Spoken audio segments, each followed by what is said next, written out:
luar negara menerusi talian dan email berikut.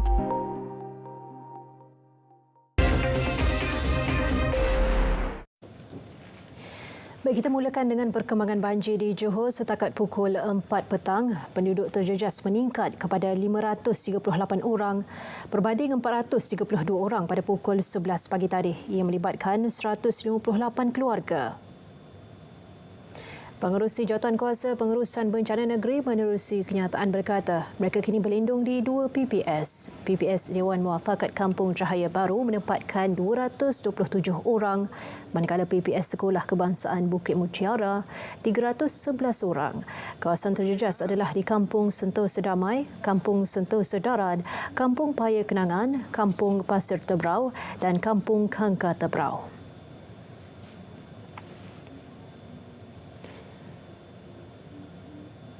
Baik, untuk lebih perkembangan dari Johor, langsung bersama-sama Erwin Zaid. Antara fokus, 20 kematian akibat denggi direkodkan menjadikan Johor antara negeri tertinggi mencatatkan kematian akibat denggi. Silakan Erwin. Terima kasih. Statistik direkodkan bermula Januari hingga 18 November lalu menunjukkan sejumlah 9,258 kes demam denggi dicatatkan. Ia peningkatan 180% berbanding 3,306 kes tempoh sama tahun lalu. Daerah yang melaporkan kes tertinggi Johor Bahru dan Kulai yang merekodkan peningkatan 85%.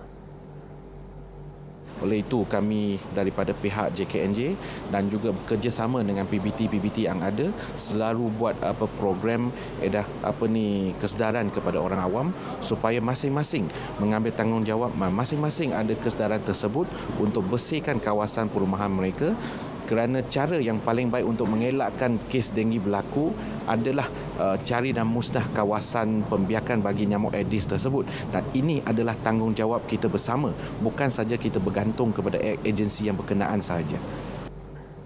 Sementara itu, program pelepasan nyamuk Wolbachia akan diperluaskan di Taman Ehsan Jaya, Johor Bahru minggu depan bagi membendung penularan kes denggi.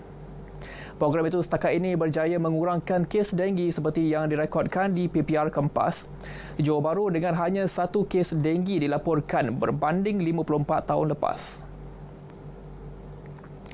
38,000 sukarelawan Southern Volunteers SV siap sedia beri bantuan sekiranya berlaku banjir di Johor susulan monsun timur laut yang dijangka berlaku sehingga Mac hadapan.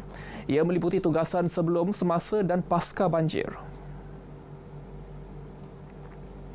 Pusat kawalan diwujudkan untuk menyusun atur pergerakan sukarelawan dan pengagihan tugas agar tersusun mengikut keperluan serta kesesuaian masa.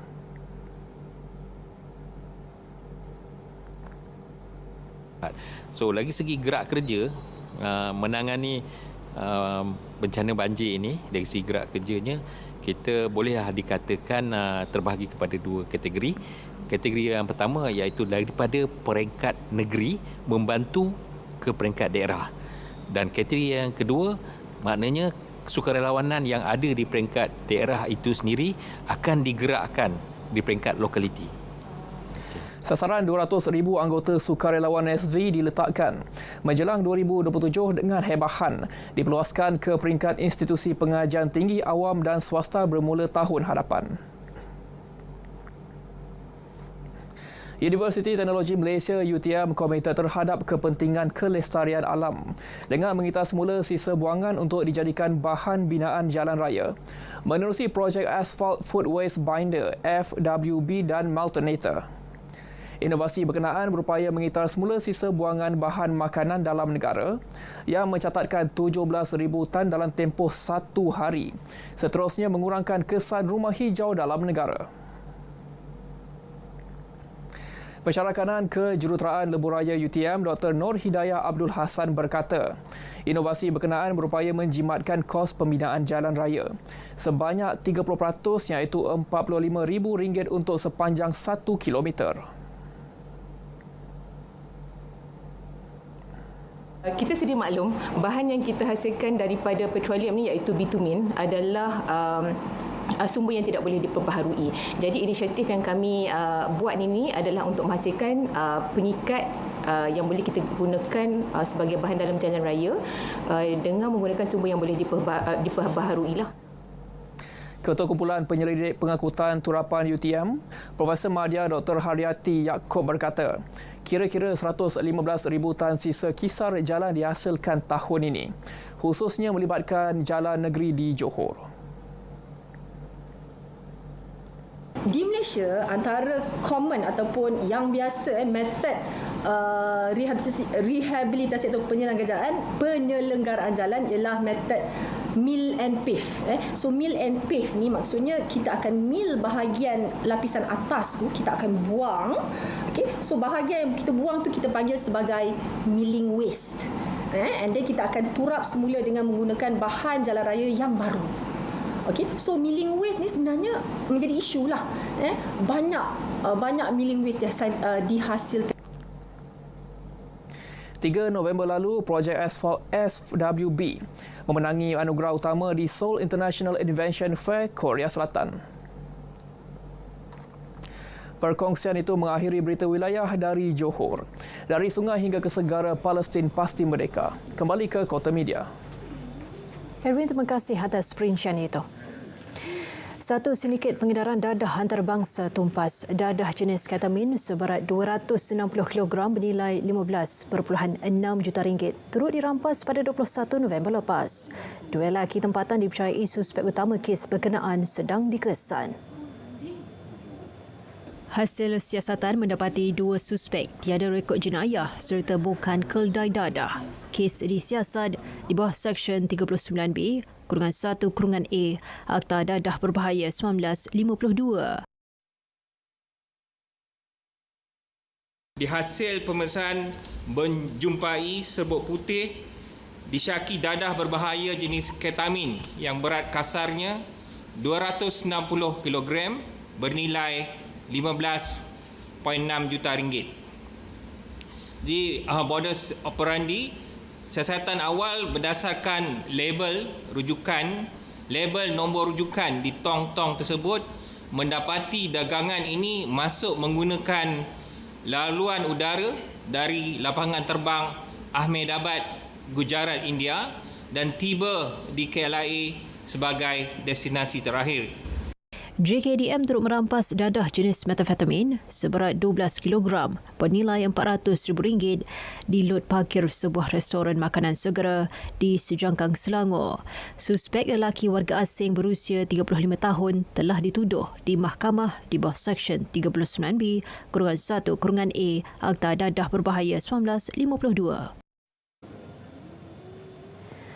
3 daripada 4 lelaki termasuk seorang doktor diperintah untuk membela diri. Ia berhubung pertuduhan membunuh seorang lelaki warga asing dalam satu kejadian di Seremban pada tahun 2019.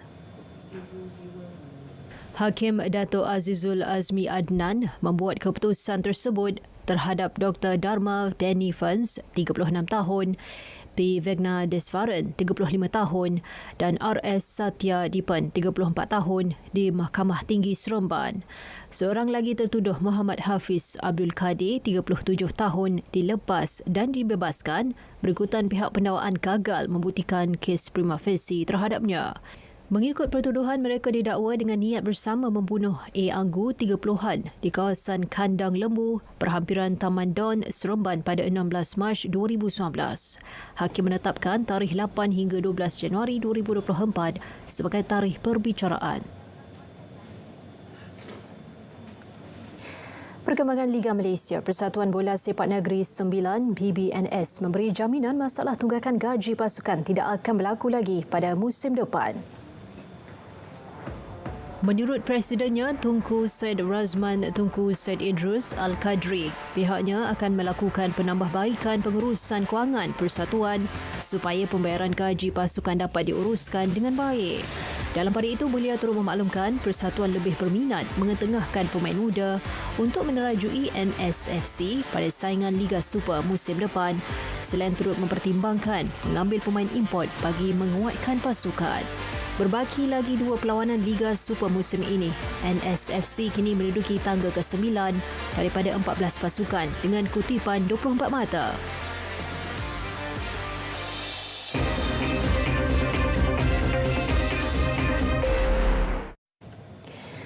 Baik,